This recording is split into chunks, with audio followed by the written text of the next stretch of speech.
Good evening and welcome to the Icecast Live. I'm Shane Chemsey and next to me is Mr. Andrew Richmond. Oh, he's over there. How you doing, Andy? Here. Hi, mate. Nice to see you all. Nice to see you, Shane. And you, buddy. We had a bit of fun tonight getting ready, didn't we? Because our tech guy did a runner on us again. The gremlin. He didn't do a runner. He probably had a proper reason. He's got a life. He's got a life. Yeah, and kids, a young family. So yeah.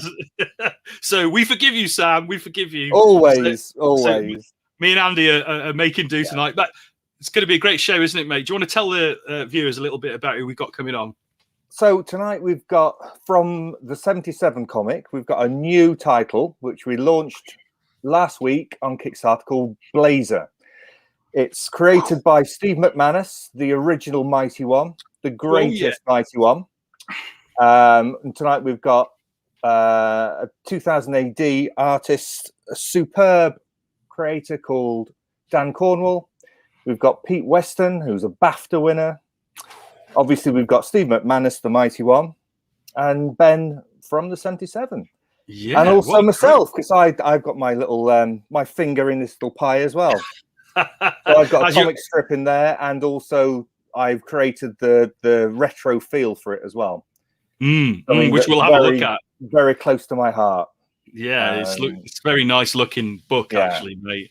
Really like it, what you've done with that. It's really cool. And we're going to find out from Steve and the guys what it's about. And there's a very interesting backstory to it as well.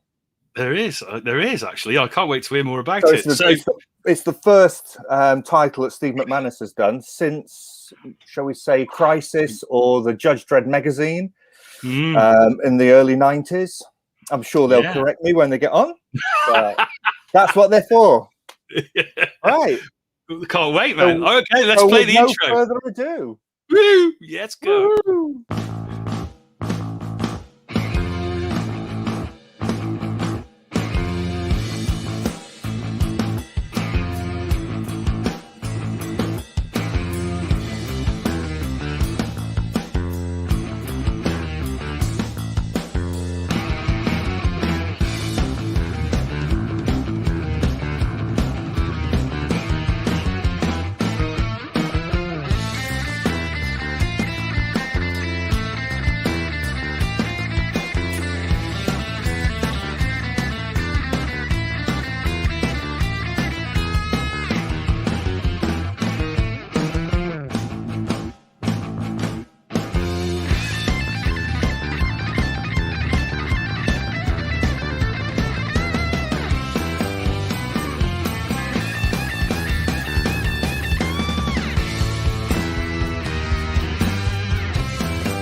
Good evening, everybody. How are we doing tonight?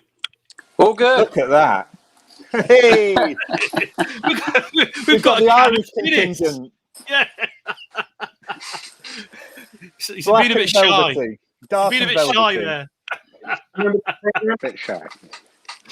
Oh, hey! Hiya, Steve. Nice to see you, Steve. Hi. Hi, everyone. Shaka's here to keep an eye on you. Are we all quite oiled tonight, are we? We're all a bit oiled up. That's totally fine. I've just started, so early doors yet. Oh my God. A short nap. I know. It's becoming a bit regular, these podcasts, so I was on it last night. So is it an official excuse to drink booze? Yeah, exactly. Yeah, we were on one that was celebrating us drinking booze last night. That was the funny thing. Yeah. Well, I mean, you guys have been doing the rounds, haven't you, the last few days? Because you've recently launched your new book, BLAZER, which this show is all about. But you've just been promoting it like mad, haven't you? Yeah, I don't know. So Dan, how are you feeling? I'm feeling a bit tired. I've just had a massive steak pie, so I'm feeling a bit bloated. Oh, you've had a desperate Dan, have you? You've had a desperate Dan steak pie. Exactly. So I'm just washing it down. But yeah, it's as Steve said to me earlier or yesterday in a Facebook message. He said he feels like he's in a band on tour. You know, all these podcasts and interviews, which is kind of spot on, isn't it? We're on tour in our living rooms. Yeah. yeah. Your bedrooms. What I want to know is where are the groupies? They're missing. Yeah. Where is he? Stacco's down there. So I'll speak to you first, Ben, because I believe that you're the man sort of behind all this from a publishing point of view. What was the genesis of BLAZER? Where did the idea come from?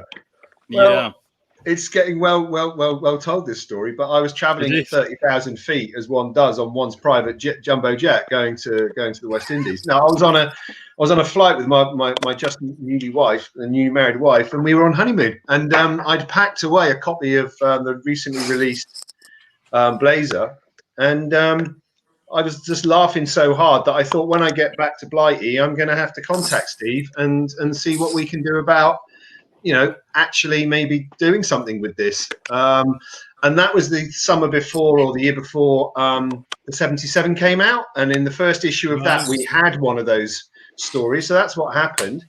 And then at some point, Steve and I decided that, there we go. The Sheer Dan Conspiracy, the book. Where's your copy, Dan? Everyone should have a copy. Fly the flag. I'll go and get it. Oh, that's not it, is it? That's wrong show. Oh, sorry. Oh, God. I like it. Anyway, so it was a reaction, really, to loving the novel that Steve wrote.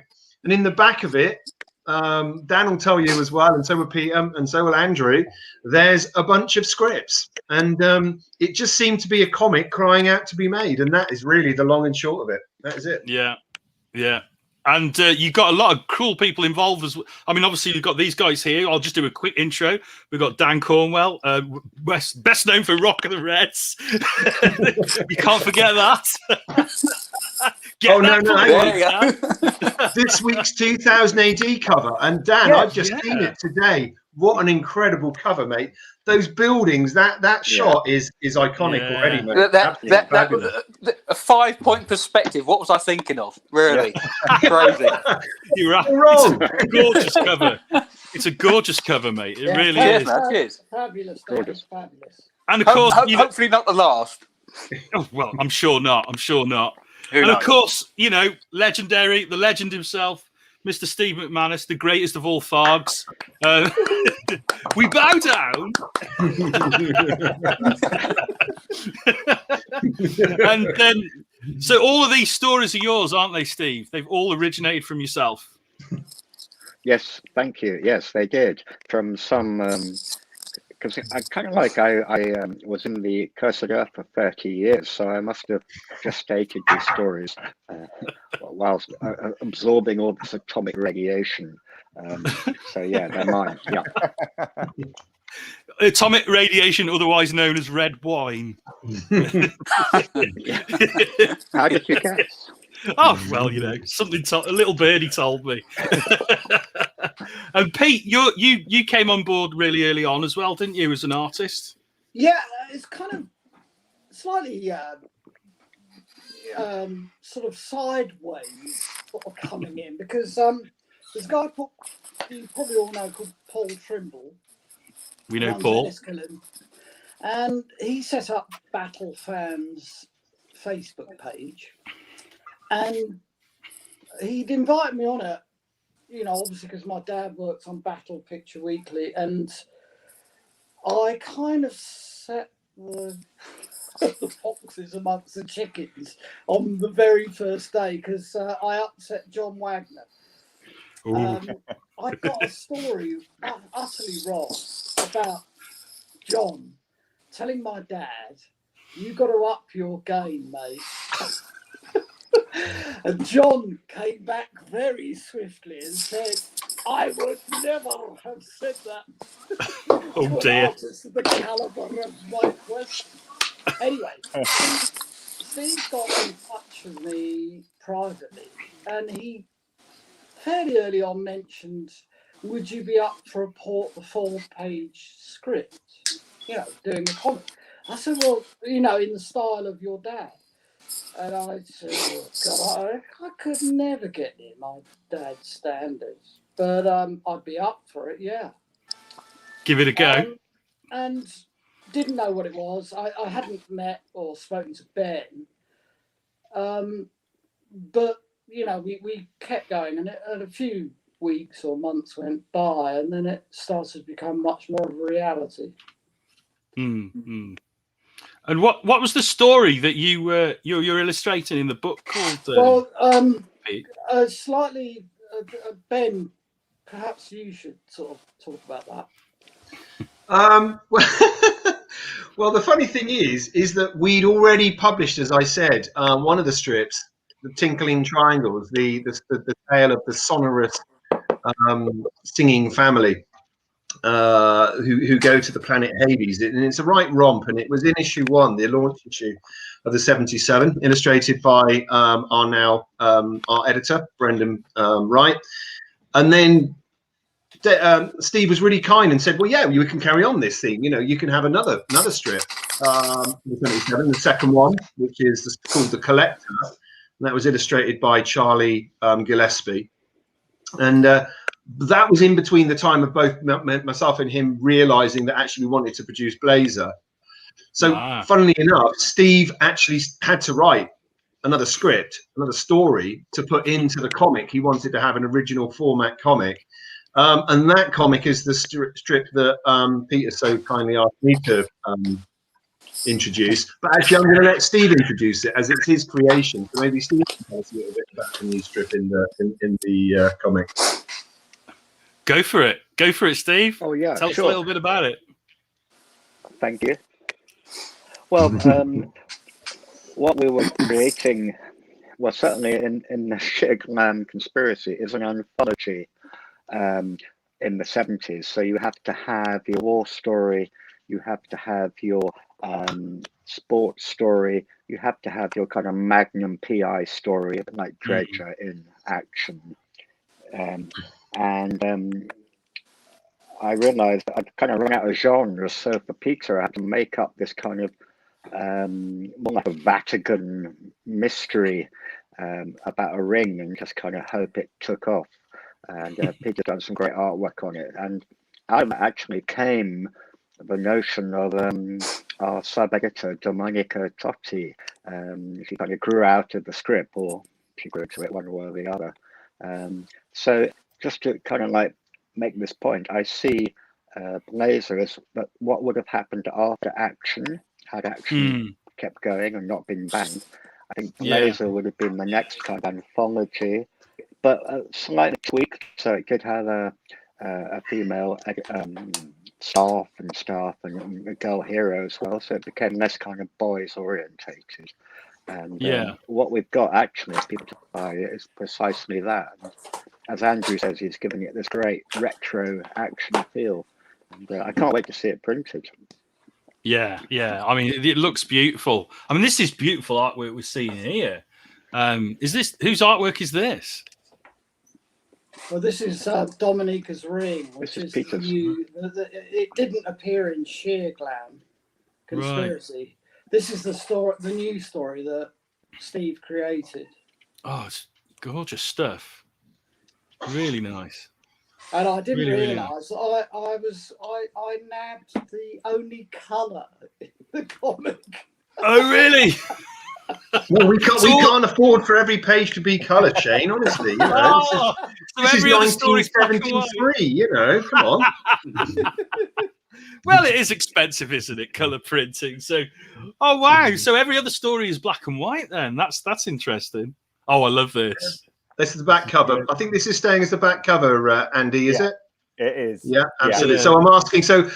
If we should explain that Andrew, as well as having his own strip in there, is the art editor for the comic, and he's done a fantastic job. I'm really thrilled. So I'm going to put him on the spot later and ask him if he's interested in doing another one, maybe. Andy, you don't seem to have any limit on what you're capable of doing in 24 hours. It's just, I'm always amazed at the amount of work that you put in. You have your daily sketches, you know, you do all these different projects. You do stuff with me as well. I mean, how do you fit it all in, mate? Get up at 5 o'clock, go to bed at 10. That sounds really familiar, actually. Yeah. We've got a few comments from people online. I'm just going to share those with you. From There's Ed's Ed. Comic Book, we all know Ed. Hi, gents. Congrats on the new Kickstarter campaign. Funded in 40 minutes. Unreal. Delighted for you all, especially the one true Tharg. Yeah, I mean, that is an achievement, isn't it? 40 minutes to hit your target. I mean, that must have been a great feeling, Ben. It was funny, Shane, because it was on a live. We did a live podcast last weekend. And then, guys, I've got to ask you: does it feel like a week ago, or does it feel longer? Honestly, so we had a great show. We had a lot of people call in, and we had questions and answers with these guys. And so Dan and Steve, we've done 3 this week. Of these things, and last week's was the first one, and it was just amazing. It took a little while for me to be able to find the button on Kickstarter to actually start it, but then we were chatting away, and I can't remember, I think Dan was interrupted by Steve Ball, who's one of the guys on the 77, and he just interrupted and said, guys, we were like 50 quid off or something. We were like, really, you know, and it was just crazy. So in less than an hour, it was incredible. That is absolutely incredible, guys. The fastest one I've known to be funded that quick. I've never known one to be that, funded. No, it's not very often. Yeah, I mean, most people are happy just to reach the funding target, aren't they? Yeah. We've got some more comments. It's such an exciting title, though. I mean, having Steve involved for the first time in 30 years. It's just groupies are watching. Yeah. Hey, groupies are watching, Christina. Yeah, that's my wife. That's his wife. Andy's groupie is also his wife. That's sweet. She's on a maiden name. Very sneaky there. Very sneaky. Here's Paul Trimble, who we mentioned earlier. Nice T-shirt, Steve. That is cool. And a skill in that Paul organises. It's a great show, by the way, guys. Anyone watching, you know. Yeah, we're going to have to go to that one when we get back to semblance of normal. Definitely. Paul is a great guy. He comes to every ICE show, and he's come to every show I've put on, I think. And he organises an amazing event over there in Enniskillen. Another comment from Andrew Stringer. Bought a page from Dan last year. Love it. Just need Boris to end the lockdown and I will get it framed. Might be waiting a while there, Andrew. Yeah. From Alan Rock United. Watch your green bonds. I'm sure somebody knows what that means. Oh, the mighty one. We've got another comment from Alan. The big question is, as this is such a success already, will it be carried on or left as an intriguing one-off? That's a good question. Would someone like to pick up on that one? Well, I suppose maybe as the publisher, I can suggest that I've entered negotiations with the Mighty One about putting pen to paper, and he's agreed. It's a question really of if we can do another Blazer this year, but definitely in the offing next year. Really exciting news, and I can break this now, is going to be a Blazer annual. Yeah. Whoa, that will be cool. I feel like such a fanboy here. That will be so cool. A hardback annual, yeah? Yeah, we're going to do lots of Dan Whitehead's reprints, you know, his early stuff. Yeah, we're going to Fantastic. Got a comment from John. Great art style. Oh, that's the artwork we were looking at earlier. I agree, John. Fantastic stuff. Comment from Hannah Sapsford. Dan's groupie just fell asleep. She's that's my sister. She's she's a sister. Say no more. We know what sisters are. So is this your little niece she's talking about then, Dan? I would have thought so. Yeah. I would have thought so. She's 2 years old and 1.5. And the poor thing's had her first year, well, maybe part of the year, in lockdown, so we just don't get to see her too often. But yeah, either Mm. that or she's talking about herself and she's falling asleep. We'll have another little bit more look at some artwork. We've got the cover design here by Andrew. That's awesome, mate. That's so retro, isn't it? Yeah. I love it. I think we've just took the baton. Fantastic. It's one of those where you look at it and you think to yourself, it has to be printed on bog paper. Yeah, it's got to be. It will be as near as damn it. As near as damn it. Yeah, it'd be really. It wouldn't work on big glossy paper, would it? It needs to have some sort of texture to it. I mean, it's even got like, is it slightly yellow in the background? Yeah. Put foxing on it, and yeah. You have to ask Andrew why there's a sticker for the price on top of it. What's the story with the sticker, Andrew? Well, going back to what Steve will tell us is that when they found the palette of this comic, it had the original price underneath. Was it 6 or 7p, Steve? And we've had to 7p. So obviously we can't sell it for 7p. So we've had to put the £4.95 special offer sticker on it. That's brilliant, and it's an old school price label as well. Yeah, and if you try and peel it off, you'll have no chance getting that off. Someone will be there, won't they? It's not like one of your charity shop jobs. So it's brilliant because Steve actually came up with a kind of origins, not just the origins of the Sheer Glam Conspiracy, but which is the story of the publishing company in London, which may be autobiographical or may not be. But the fact is that this comic never came to print, and there's a kind of a backstory to it, and that one of the 77 publications people, she was touring, I think it's Singapore, going to the Singapore convention in 2019. And apparently had a few libations in the bar afterwards, as people are due, to go to conventions and have, and took the back route back to the hotel and stumbled across this. I think down in the Singapore dock, she was looking for some shortcut and came across in a warehouse a pallet where she kind of, I don't know, she was cozying up for the night, I think, just to sort of bed down, and literally woke up and found herself on top of a pallet of these comics. So that's just brilliant. So it's all there. I think there will be some people who might not read that or see it and genuinely think it is a kind of facsimile, which in itself will work really well as well if they think it's a genuine facsimile of the original comic. I mean, look at it. It's just awesome. It takes you right back, doesn't it? That style. I love it. Even the little cut out coupons and stuff like that. Yeah, as I said, I immersed myself in what Steve did. And who did this little cartoon strip there? Steve? Oh, I don't know. Whose is that, Andy? Answer that. Over to Steve. I know did you do that, Steve? Yeah. No, this is this is the world famous artist Ian Baker. You must know his name. He does loads of cartoons for Private Eye and Punch and stuff. And I got to know him because I asked him some years ago to work with me on a strip called Urban Spaceman, which we proposed to Daily Mirror, and they turned it down. So he and I have been looking ever since, just to show some of this great stuff that we created together. And so yeah, no, he is the unsung hero of this page at least. And I love this one, Steranko. I beg your pardon. It's my catchphrase. Wash your mouth out, oh Hubble. Yeah, it's great. So that's that story. Now, are you ready for the big guns? Look at that. Whoa! Come on. Look at that. Woo. Fantastic. Thing of beauty. Yeah, come on down. Huh?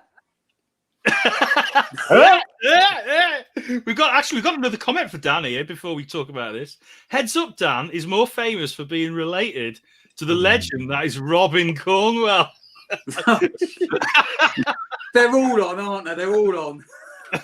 Your whole family are watching. Yeah. Take that down now. You can't see the picture behind it. Yeah, take that down. So what's this story then, Dan, that you've illustrated? Tell us a little bit about it. But it's the base. Steve's probably the best one to talk about the actual story. But it's the Second World War, set in Burma, I believe. And these two characters are making their way through the Japanese front line trying to get to India. Is that correct, Steve? And Yeah. he's a preacher, if you like. And she's a nurse. Although when I first started drawing it, I was drawing her as a nun. Oh right. Well, they're interchangeable, aren't they? In the Second World War, a lot of nurses were nuns as well, so that's sort of weird. Yeah. With a machine gun, nun with a machine gun. I love it. I think we're setting the stall here for BLAZER and the tone of story that we're going to get. I mean, I'm assuming that there are multiple genres going on in this anthology, or is it sort of all around sort of historical stuff? Well, it's what they would have called boys' comics. Yeah, but we got our wrists slapped for calling boys' comics. So yeah, adventure. Yeah. Adventure comics. That spans lots of different subgenres then, doesn't it? Because you can get war stories, science fiction, they're all encompassed. But that's a lovely bit of art. Can we see a little bit more artwork, Andrew? Or we don't want to spoil it, obviously. No. What else we got? Oh, Collins, can I say this is Colin Maxwell, who was our host last night, and I tell you what, I think he's done such a great job here. Derringer and Son is looking fantastic. He sent the picture of the helicopter to me first, and I thought that's fantastic. He kind of clearly knows his tech, and I think that he shares that with Dan as well. Their love of the hardware. I think they both really sort of they love that stuff. So it's good when you get it right. Yeah, I was just going to say that's a good thing to have, isn't it? That skill to get those things right. Because when they're wrong, everybody knows. This is the thing. I think someone posted the cover to BLAZER and on social media a little while ago, and everyone was asking Steve questions about the bike. What they really want to know the make of this bike, and it's really important to get this bike right. And I just find it quite amusing. So now I'm paranoid about drawing any tech now and making sure I do my research and getting it right. And what sort of bike is it, Dan? Oh, it's a Type. Oh, you got me now. Put you on the spot. Got you. Type 74, I think. It's something like that. Something like that. It works. It looks cool. Anyway, that's the main thing, isn't it? And is this Colin's art as well that we've got in front of us now? No, it's your colleagues. It's your colleagues, Shane. This is yours, Andy. Yeah. This is a different style for you, buddy. Yeah. Wow. Yeah, one of many. Well, you have to sort of read the script and work out what Steve's talking about and emulate the. Try to get a bit 70s going on.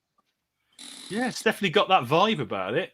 Cool. And have you done all this is your inking, your penciling, you've done the whole thing, haven't you? Yeah. Wow. That's it's good fun. Oh, mate, you did the wallpaper as well. Yeah.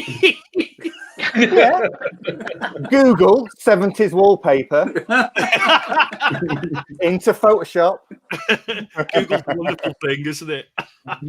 We've got a few more comments from Alan again. We see Bad Steve at a few conventions when the return. Shandy's on the BLAZER bar tab, no doubt. Because I think that's I'm not going to pretend to know what that's about, but I'm sure that Steve does. Is there a story behind that one, Steve, or can you not share that? Oh, just to answer Alan Rock United, yes, you will see Bad Steve, but I won't be standing near him, so you don't get us confused. But hopefully also you'll see Peter Weston, who hasn't ever been to a convention before, looking rather scared and lonely, and we'll all have to buy him a drink. So everyone look out for Peter Weston. Actually, I did go to a convention right back in the 70s when they probably started with a guy called Trevor Gorey, who was my flatmate. Wow. And he ended up as he did a comic in the art school I was in. I didn't get in. He didn't let me do one. But they did a fantastic comic called Unk, and it was really good. I was so impressed. but anyway, he kind of introduced me to all those kind of American guys like Neil Adams, and Bernie Wrights, and I obviously I was enthralled to my dad's artwork, but I do understand that as kind of old school. And there's nothing wrong with that. Nothing wrong with that. No, not Old school, new school. As we hit the 70s, and then 2000 AD, things. I've been reading Judge Dredd now, which I have to admit I never read at the time, but I mean it is incredible art, and you just have to understand that things move on. The kids want something different, and I know that you lot kind of grew up on 2000 AD, and I understand totally that my dad's era was a different era. But Trevor was, as my flatmate and college colleague, he kind of reintroduced me to comics, and this is the early 70s. And, it was fantastic. And I kind of got diverted off into animation. And now it's through Steve and you lot that have kind of brought me back. And it's kind of hard. It's hard to get into, I have to admit, because I'm old. But I really do appreciate. As I said, I was reading Judge Dredd last night, the case files, beautiful book, Rebellion, lovely they are. the hardback, and it's got the first strips from the that new breed of McMahon, Bolland, those guys, and I think that they are good. They are, they're so good. Dan, come on, you're great. But you're another generation. You're a generation beyond them, and it's no. I'm still in awe of their work, though. They're what every 2000 AD artist aspires to is the classic droids, and they did something new. I mean, it's scary, King Carlos. Yeah, got to give due credit to, and again, Steve. As we talked, he was kind of introducing me to this new generation of people that I kind of, because I got siphoned off, if you like, into animation, I didn't keep up with comics. So, I was still stuck in the era of Tom Tully, Valiant, and it was only when the magazine came out and they reprinted Darky's Mob, and my dad sent me and my brother copies. I don't know who sent them to him, but he decided to send them to us. And I went, bloody hell, Dad, this is amazing. This ain't the Wild Wonders. This is incredible. And I'm glad in his lifetime that I sent him a long letter, like a fan letter. I was always a fan. Oh, that's so nice. I could sort of almost talk to him like a fellow professional at the time and say, your use of black and white, the light against the dark, it's a masterpiece. And I hope he got it, I think he did. I think any father, has that conversation with their son. That must be an incredible conversation. Yeah, we always got on. We don't get me wrong. We always understood each other. I went through tricky teenage years with him, Didn't we all? But, yeah, but I think he always knew that I loved his work. I mean, I was a fan like anybody else. And the great thing was coming home from school, and he never stopped me running into his studio, as busy as he always was. And I could stand there and look over his shoulder and say, bloody hell. Well, I didn't say that. I was a little kid, but, it was magic to look at the inking You know, I mean, that was the thing for me.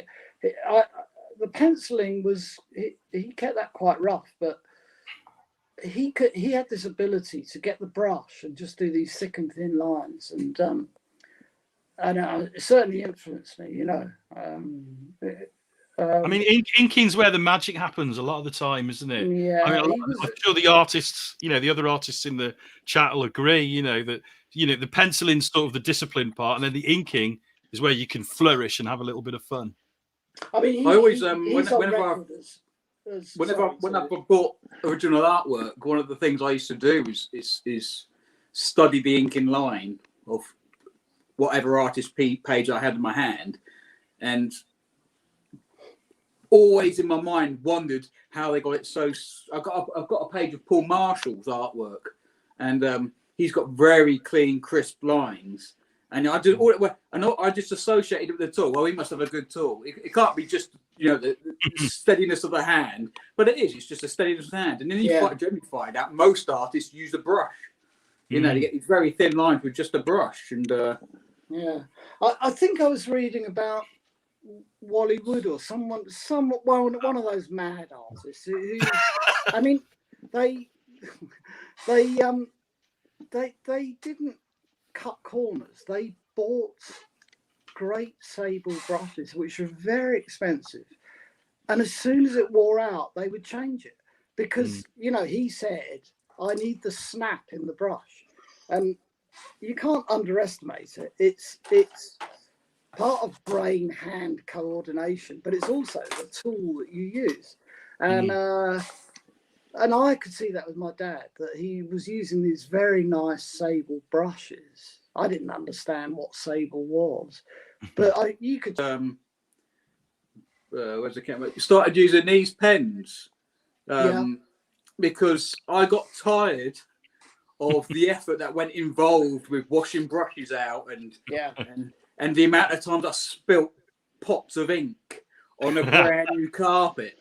And things like that. Or a brand new page. That's the word. Yeah, or brand new you page. knock your ink over your page. Yeah. So I decided I thought I've got to find a quicker way, an easier way. Something I can just sit down on the settee, even just to sit down with the pen.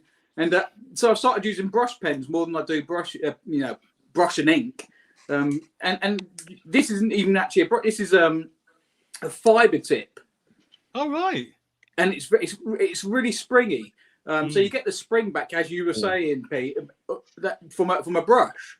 But yeah, really good pens. These ones are. I think, you know, like Andrew, any of the people here who do artwork, you've got to keep an open mind. I mean, I've just had a quick lesson the other day. I'd run out of card. I've got new comics coming up, and I thought, well, I've got to work big, you know, because that's how I saw my dad work. But you don't. You know, we've got Photoshop now, so we can sort of like combine, you know, almost collage things. I mean, Dan, I don't know if you work big or A3. I work at A3. See, that for me, that's small, but but then Charlie Adlard works A4. He does. Right. Wow. So does Phil Winslade, is it? Phil Winslade? I've seen Phil doing stuff on tiny bits of paper, you know, and then just moving it across to another bit of paper. What Pete was just saying there, talking about, you know, you got Photoshop. This is one of the things that amazes me. Now I've got all the old Judge Dredd Mega collection, complete case files even up there. Wow. And I've got lots of other retro comics behind me and whatnot. We have the luxury as a modern day artist of having Google. You know, I mean, you can Google anything, reference anything at a fingertip. And I go through some of these old pages, these old books, comics, and you go, well, how did they reference that? How did they get that? They didn't have Google. They had, you know, any reference they had to get would have been from a library or, you know, something like that, or borrowed a book off a friend. Reference files at the time. I remember as I was at art college, one of the first things I was told when I started art college was like, right, you've got to start a reference file. And that's something you carry on all through. I mean, I've got loads of binders of reference, which I still use, actually, despite Google, because it's quite handy just to be able to put your hands on it and say, okay, that's my hands binder. You know, do you know, Shane, when I was doing Dominica's Ring, I've got an old scrapbook of my dad's with you know, like reference things right. in. It's full of things like aeroplanes, other comic artists' work, his own sketches, you know, for characters. He was just obviously gathering, you know, research reference. And there was a picture of Sophia Loren actually used in Dominica's ring. Yeah. Oh, excellent. I caricatured it, you know. Yeah. Well, plus the other thing as well, obviously we've all got cameras on our phones now. Yeah. So you can take so many reference shots and different angles and whatnot, and I have to delete them all as soon as they're taken, because otherwise my phone would be reference shots of me holding gun, acting like I'm Judge Dredd or something. You know, so they all get deleted.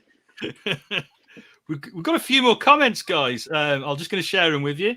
Mark Waterton, I'd like to know more about the boxing character in BLAZER. If you can share the screen, Shane. Yes, I will. So there we go. We'll have a sneak peek. Make it bigger, Andrew. Oh. Make it bigger, Andrew. She said last night. Sorry. Here we go, boys and girls. Left a bit. To the right. Oh, what you done with your mighty one? He's lost control of his mouse. Right. I love these. Feature pages. So this is in Action Comic. When I was Action Man, there was also Money Man. Andrew, get your shit together. Thank you. Get your shit together, Andy. Yes, Bob. Thank you, Andrew. Sorry about that. That was the editor coming out, wasn't it? Yeah. Bob will be obeyed. Yeah. See me in my cubicle. So in Action Comic, I was Action Man. There was Money Man. And there was No Wall. I mean, Pat Mills really... That's what impressed me a great about Pat. He got all the strips done, and he said to me, I'm going to smash the features as well. We're really going for this. So I thought, fuck, if I'm going to do BLAZER, I better get, you know, a few similar things. And I thought we'd better have a guy who gives boxing tips. And this is the guy. And I actually know this young lad. His name isn't Ted. His name is Dean Waterton, and he doesn't look as menacing as that. So he would be Mark Waterton's boy. But that's as far as you go, Dean. You're not getting a script, dude. Nice try, Dean. Nice try. We've got another comment from John saying, nice work from Andy. It was lovely stuff, mate. Lovely stuff. Another comment from Paul Trimble, our friend Paul. As soon as it is safe to do so, I'll have some of the BLAZER crew over to Enniskillen Comic Fest. Fantastic. Who's not welcome, Paul? Yeah, which one? Yeah, I was going to say, not welcome, some of them. Which ones are you not allowing over? Miny, mo. Which one shall not go? It'll be Demonica, and that's it. She's the only one going. Yeah. Another comment from Robin Cornwell. How do you keep balance between older illustration styles and more current styles so as to keep your veteran readers happy whilst attracting new, younger readers? That's a good question, Ben. Well, here's the thing. Thank you, Ben. Steve and I have discussed the demographics of who we think buying this. The younger age group is around about 45. And they're the young ones. Let's be honest. We'll have anyone's money, and it is all ages reading. I mean, you know, Steve might be having a few swear words right now, but the comic doesn't need any kind of parental guidance at all, advisory stuff at all. It's all good, clean fun, and I would hope anyone can pick it up. So, you know, obviously as a publisher, I'm going to say yes, from 8 years up to 80. You know, and I mean, you've looked at the demographics, obviously, and I mean, would you say that, you know, sort of 80% of your readers are sort of over 40 at the moment?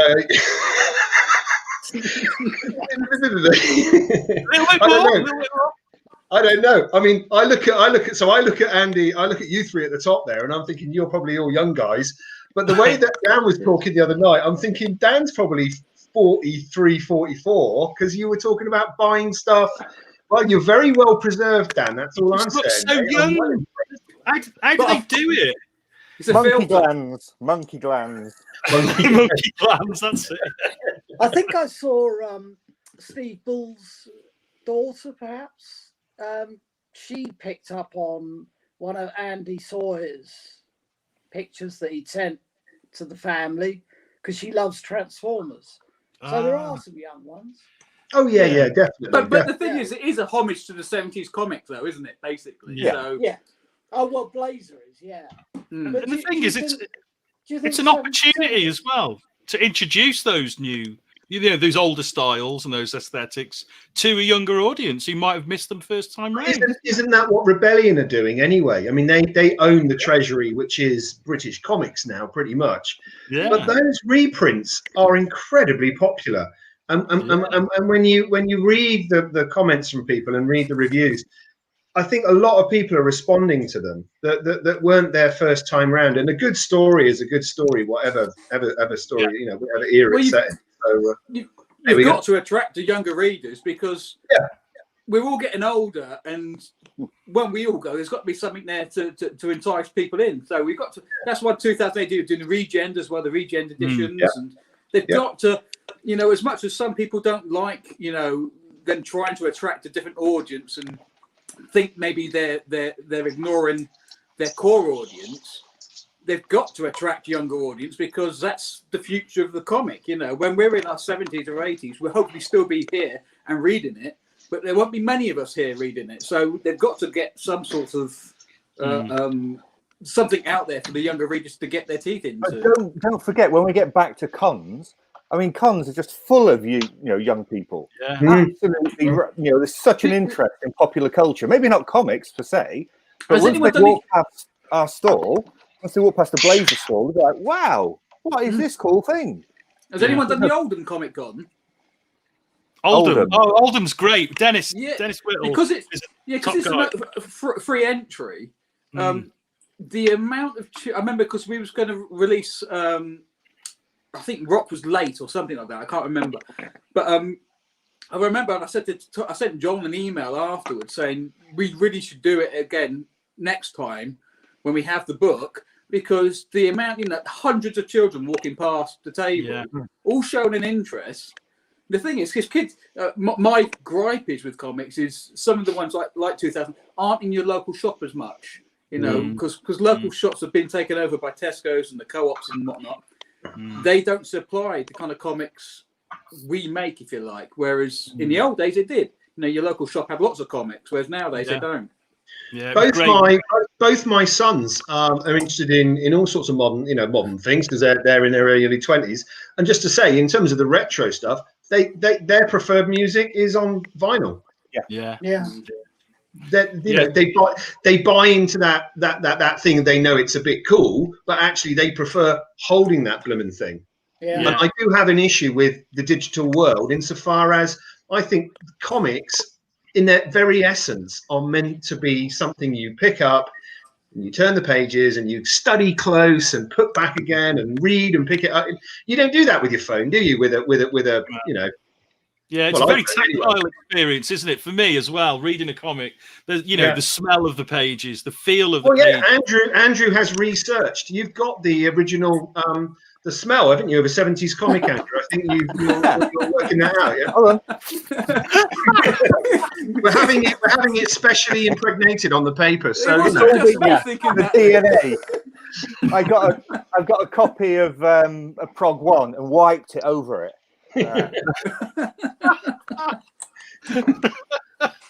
You could bottle that stuff, mate. We've got if we could have those perforated edges that you used to get from the new, we'll get you a pair of serrated scissors. Yeah, surely that's possible.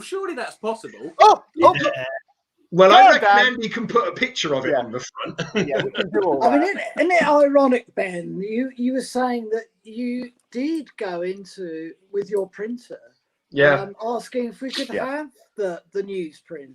You can. You pay more for it. Yeah, Expensive. I mean, Yeah, isn't it ironic that you The get glossy better stuff printing? is cheap. Yeah, better printing. And yeah. It's Is it crazy. going to be matte? Is it going to be matte or? What would you honestly prefer, Dan? I'm not saying this will change what it is, but you know, you've seen but you've seen the interior pages of the 77. I trust. I like that. It's nice. I like the matte finish of the 77. Matte finish is lovely, especially for black and white artwork. Yeah, black and white I'm wondering whether we should go. I mean, Andrew has put on the cover some slight foxing. I don't know whether we're not really having an open design forum right now, but I have considered whether we should have that mottled foxing throughout. Yeah. But has anyone? I can overlay that onto the. Anyone the read pages. this before? Yes, I have no, all the what's issues. that, Dan? It was newsprint. Yeah. Right. And I remember when I got it, it is newsprint paper. It may be a touch better quality, but what's good about it? I've had it for about 4 or 5 years, and the pages are slightly going yellow around the edges. Yeah. And it's just perfect. It's Sean Murphy, isn't it? Is it Sean Murphy? Yeah. Sean Gordon Murphy. Yeah. Yeah. Brilliant stuff. Absolutely. Great stuff. That is, yeah, and it's because it's on that kind of paper, that quality paper, and the edges of it's all yellowing. It just makes it. That's like a proper comic. About 10 years ago, DC did a Wednesday comics. Yes, if you remember that. The big broadsheet. The big one that was printed on newsprint. It was absolutely beautiful. It was. I bought that Batman. You know where you got the 2 books where one was printed with the original colouring on the original Killing Joke. Yeah. And which one was it? But I don't know. Killing Joke was recolored. I don't know who was that one. There's Killing Joke, but there's the other one that Frank Miller was involved. Year One. Just a cacophony of voices. Anything. Dark Knight. Yeah. It would have been either Dark Knight Returns or maybe Batman Year One. Mazzarelli. Yeah. No, it fascinated me that. I saw an online thing where there was a kind of almost equal divide between the people who loved the newsprint or whatever that paper was they printed on, with that kind of printing process and the way the colours came out, a little bit crude but powerful. And then it's like with movies, isn't it? You're going to get Brian Boland sort of like saying, "I hated Killing Joke colour." And he recolored it, and I've got to say, I'm a big fan of Brian's, and I love what he's done. But I also if it was the colouring, wasn't it John Higgins who was the colorist? John Higgins. He did a good job, I think. But I liked it. It's just that's the artist in him, though, isn't it? That's the artist in Brian. Whenever you draw something, you always see it differently to the final process, I'd say. Andrew, I'm talking to you. Tell me off. No. Poor Andrew's had to inherit my lettering. Oh, it's lovely. You're going to be very proud of it. So are we talking hand lettering here, are we, Peter? He hand lettered it as a guide. Oh, it's lovely. It's a guide. But as I said, it's very underground comics, his lettering. Yeah. So I want to make it a little bit more retro. Absolutely. It's got to be that. It's got to be. Yeah. Can we answer Mark's question? Will there be any stories similar to Hookjaw? Could there Issue be? 2. Issue 2, maybe. Right. Who knows? Issue 2. Issue 2. Who knows? Comment from Steve Ball. Free entry to kids at cons is big to get the next generation. Yeah, I totally agree. Absolutely. It's not always easy. I know as an organizer myself, there's a lot of expense on putting on a con, and free entry isn't always an option, But when it is, it's a great thing to do. I totally agree. One more comment from Kevin Judge Drone. Hi, Kevin. Most of us know the guy, I'm sure. Love Dan's art. Hello from V2A. Get a little plug in there, Kevin. He's just had his Kickstarter, hasn't he? Finally, yes, very well successful. funded. Very successful. Yeah. A great Kickstarter it was as well. Really nice. By the way, there's still a £500 pledge going. If you maybe if I can plug our Kickstarter. Let's go for it. Let's go for it. Well, that's the reason for being here. Okay, so we've sold out of some fantastic ones. Yeah. If nobody else will. So Pete's got a few pieces of his original artwork still available. He's put 6 pages up and 2 have gone. Wow. So we've got 3 or 4 of those left. Andrew did a art commission, didn't you, Andrew? Yeah. Yeah, I'm wondering whether we can get another one off you. Yeah. We don't know what they are, but yeah. Yeah, Dan very generously donated one of the pages, and his work is just on the Zoom at the moment, going up and up in value. Absolutely. Dan, hasn't it? All yours have Oh gone? yeah, that went within the first 10 minutes. I think. Yeah. Wow. Wow. I think I know the person who got that. Oh, who was that then? Can I say? Can I? Yeah, go on. I think You can Paul Trimble. speculate. Paul Trimble. I wasn't Paul Trimble. I think so. Nice Yeah, one, I think so. Because he said he's Get in there, Paul. He went for one of my piece of art, but I couldn't remember if I had 1 or 2 or 3 or whatever the case was. Well, you had 2, Dan, because I put up a piece of your Judge Dredd work that I had. Okay. I wanted to contribute something, and my artwork wouldn't sell for anything. So I hope you don't mind, but I put one of your Dredd pieces, and that went very, very quickly as well. So if we could put your front cover of this week's 2000 AD up, mate, that'd be great. Actually, I've got to say, Dan, is that your first cover for 2000? Yeah, it is. Yeah. Oh, is it really? Not for the want of trying. Well done, mate. I have tried countless times, but the stuff that you have offers on Kickstarter where the books are signed by creators and things like that. Well, Steve's gonna lose the use of his right hand after, because we're selling a lot of books. We're doing a book plate edition as well. People do like to have a signed comic. We're going to be reprinting, we're going to be putting in some of the original 77s, which had the original stories. And we've got about over 270 backers now, and we've still got. I mean, it's only 1 week old. We've still got 3 weeks left or 4 weeks. I forget. And then, of course, our feeling is because we've got a Facebook group for this as well. My feeling is there's a lot of people. We are probably quite kind of au fait with Kickstarter now. Most of us here Dan was involved with one of the biggest ones last year or the year before. Dan, I can't remember. Was it 2019 or 20? It was last year. 2019, yeah. This is 19, I think.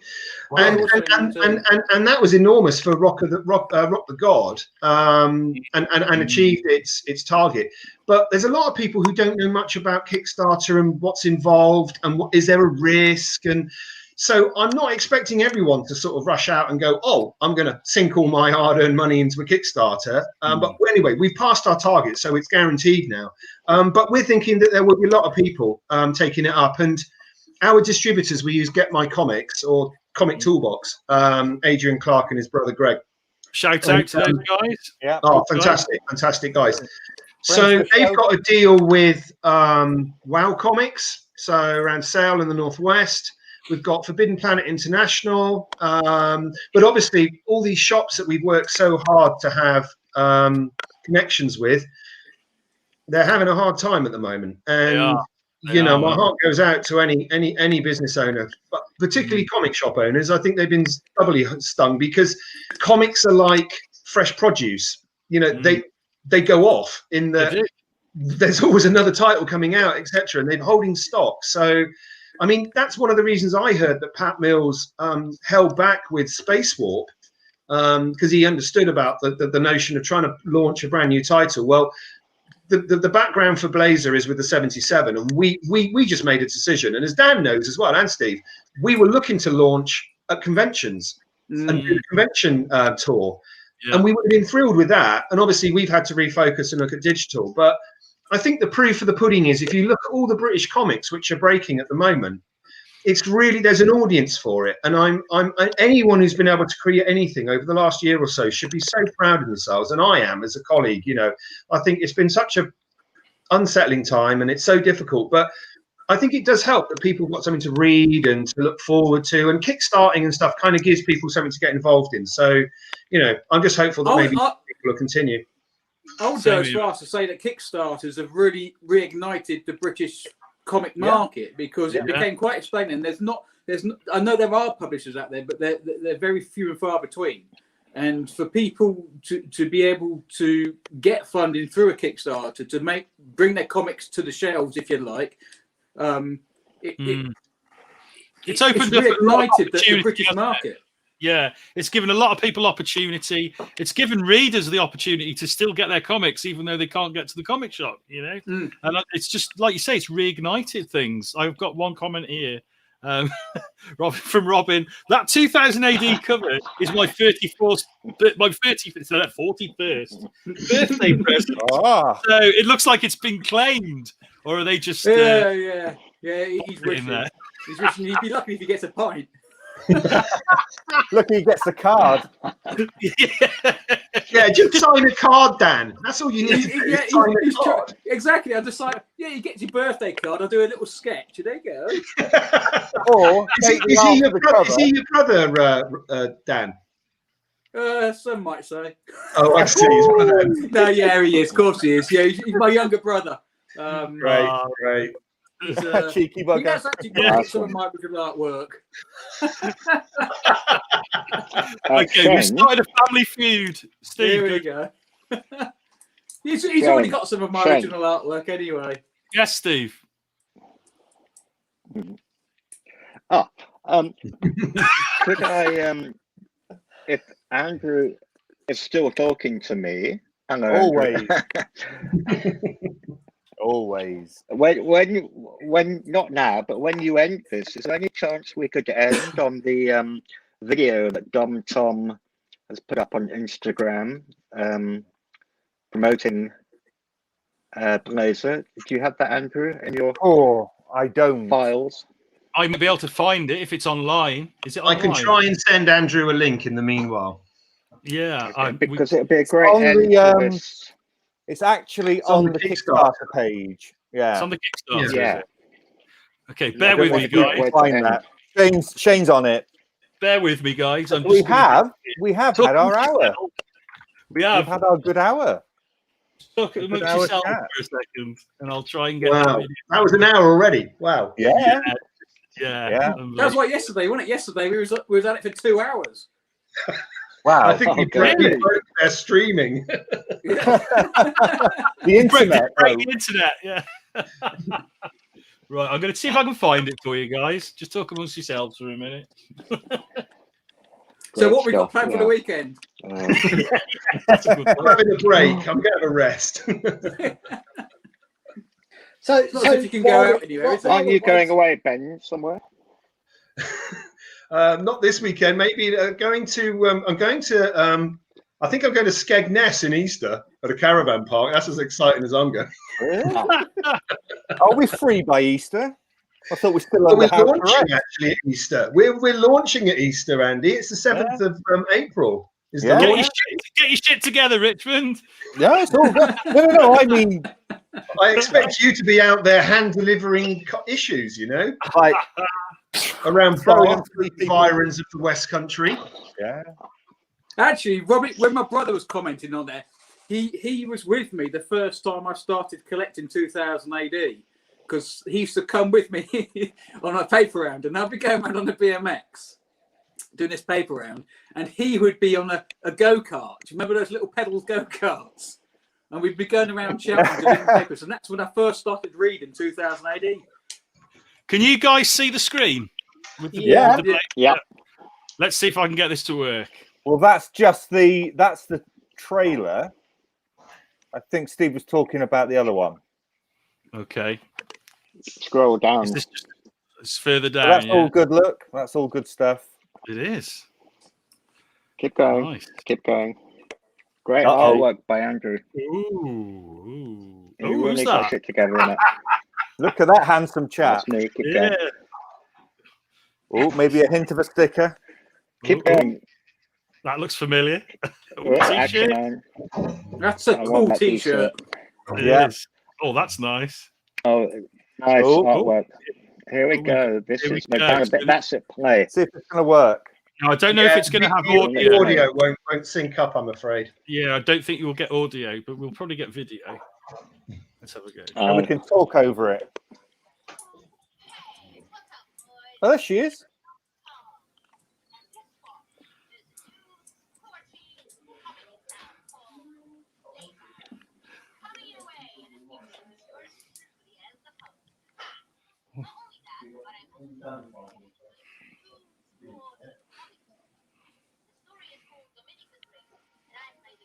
You can almost hear her.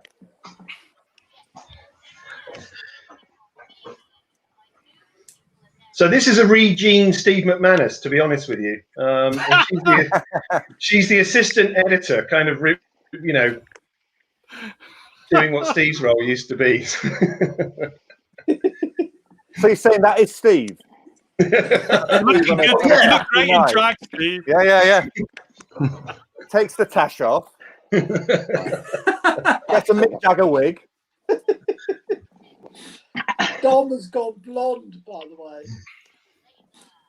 Has she gone blonde now? Yeah. Oh, we're giving away some signed photographs of her as well, aren't we? So there's lots of interest with her, and there's going to be a poster, and yeah. She's well up for that, Ben. Oh, wow. Fantastic. That's, oh, and that was the band. That was the band logo, cool, wasn't it? Yeah, that's been banned already. The comic for boys. Yeah. Well, I have to say, how did that happen? I'm quite interested in checking out Dominica's ring. Yeah, that looks. Hey. What's been banned? So what got banned? Sorry, I missed that. We originally did the strapline of comic for boys. Right, and a few people took umbrage to the fact that comics in the 70s were for boys. But you know, but not all comics were for boys in the 70s. Just the ones. No, but just the boys' comics. Yeah. That's... oh well. But it's for bright sparks now. I kind of see Dominica's ring as a you know, maybe a flashback to those things like Tammy or of course. You know, those DC Thompson ones. Yeah. I used to love the girls' comics. They were great. Those girls' comics were brilliant. Didn't John Wagner say that he preferred reading the girls' comics over boys' comics when he was young? They had really good. Good stories. Really good stories. Yeah, and they learnt their craft on those girls' comics in DC Thompson. Yeah, well, we've got something for everybody because we've got a story inside as well. So, you know, everyone's welcome to buy it. Yeah. And as a publisher, I'm going to say that, aren't I? You know, it's a story for everybody. I mean, I think everybody here. We're going to finish off now because we've been done over the hour. But I would say, genuinely, everybody here should be pretty proud of what you've achieved here, guys. Yeah. Not just with hitting your target, but the actual what you've produced, the content from what I've seen. It's like a step up. It's fantastic. It really is. So, congratulations, everybody who's involved. Genuine. Yeah, brilliant stuff. Brilliant stuff. So we're going to wrap up. Thank you to each of the guests. Thank you to Ben. Thank you to Ben. Thank you to Peter. Thank you to my co-host Andrew. Have yourself very much, Shane. And we'll see you again soon, hopefully at a convention. Yeah. Yeah. Convention. Cheers. Bye. See you guys. See you soon, guys.